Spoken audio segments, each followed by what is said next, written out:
Znów morze wzburzone, wściekłe, budzące grozę, ale też i fascynujące. I znów wirtuozowski obraz, sposób pokazania morza w partii fortepianu, w warstwie muzycznej, stworzone przez kompozytora. To, co ciekawe z punktu widzenia pianistów, ale nie tylko, tak samo śpiewaków, to to, że kompozytor stara się omijać mocne części taktu. Pieśń zaczyna nie na mocnej części taktu, zarówno w partii fortepianu, tak samo wejście śpiewu nie zaczyna się na mocnej części taktu, co ma faktycznie chyba stworzyć takie wrażenie, że znajdujemy się w centrum burzy, jakiegoś sztormu. Fale przelewające się z jednej na drugą stronę, czy to łodzi, na której się znajdujemy, czy brzegu, wszystko jedno, jaki obraz sobie stworzymy. Jest to bardzo plastycznie napisane przez kompozytora i czemu się, wydaje mi się, my jako pianiści i śpiewacy też musimy się temu absolutnie poddać. Kompozytor poprzez wzmaga to poczucie niepewności i tego braku uporządkowania też poprzez częste zmiany metrum. W zasadzie kompozytor nawet nie podaje oznaczenia metrycznego na początku pieśni, no bo to w zasadzie z taktu na takt się zmienia, co też jest dosyć ciekawe, ale nie tylko ciekawe jako ciekawostka, że on nie ma metrum, ale faktycznie to takie wywołuje poczucie grozy, poczucie braku jakiegoś bezpieczeństwa, stabilności i chyba taki był zamysł kompozytorski, co oczywiście nam jako wykonawcom sprawy nie ułatwia, ponieważ no, ta organizacja tego jest no, dosyć płynna, a jednak musimy się gdzieś tam razem z naszym partnerem wokalistą spotkać. Już sam początek.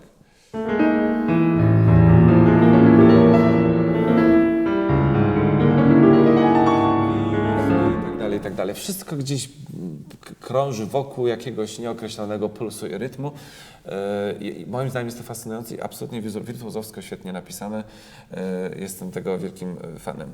Jest kilka rzeczy, na które chciałbym zwrócić uwagę. Oczywiście nie ma co tu tworzyć wielkiej filozofii. Pieśń jest po prostu bardzo trudna i trzeba się jej nauczyć i wymaga na pewno dużo czasu, żeby przyswoić ten materiał nutowy.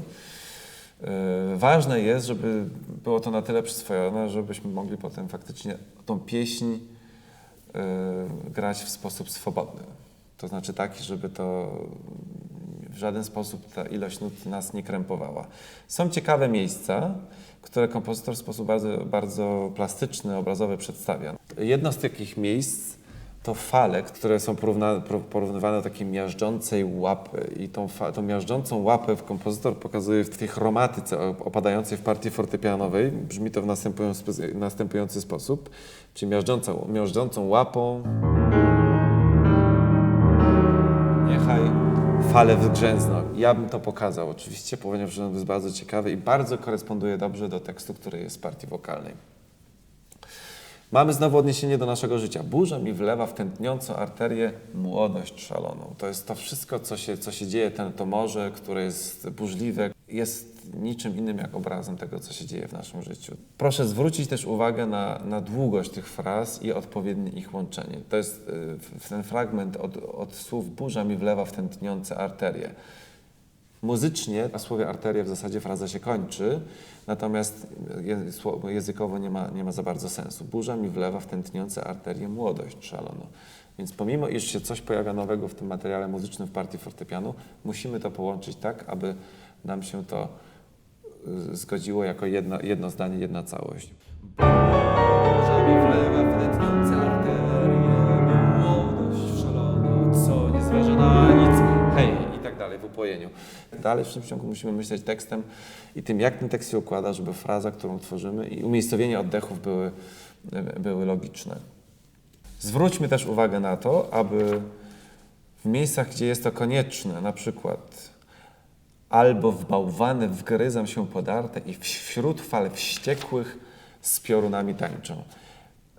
W partii wokalnej jest duże zagęszczenie rytmiczne, jest bardzo dużo tekstu, mnóstwo spółgłosek. Owszem, musi być utrzymana potoczystość frazy i narracji, niemniej jednak no, musimy zwracać uwagę na to, żeby być z naszym śpiewakiem razem. W przeciwnym razie no, ten sposób podania tekstu przez śpiewaka będzie nieczytelny.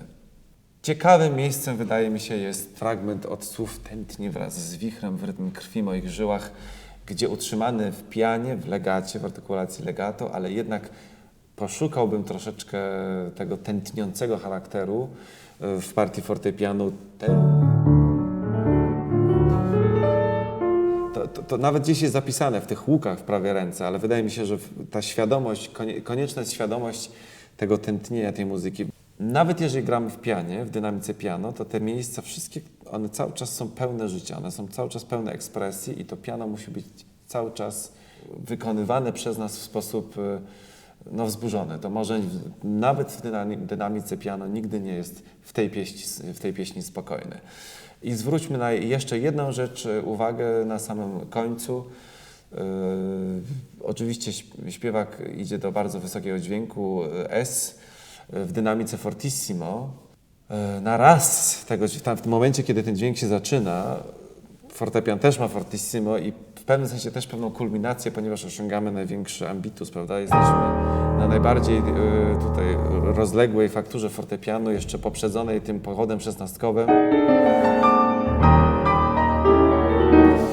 Ja bym sugerował nie robienia przesadnego akcentu na raz, ponieważ najpiękniej, kiedy ten dźwięk jednak w dalszym ciągu w partii wokalnej może się rozwijać. Jeżeli pogrzebiemy naszego śpiewaka przesadnym akcentem na raz, uniemożliwimy mu rozwój tego dźwięku, stracimy troszeczkę na ekspresji wbrew pozorom, więc postarajmy się może nie akcentować fortissimo raz, tylko myśleć, że ta kulminacja musi być rozprowadzona aż do samego końca pieśni.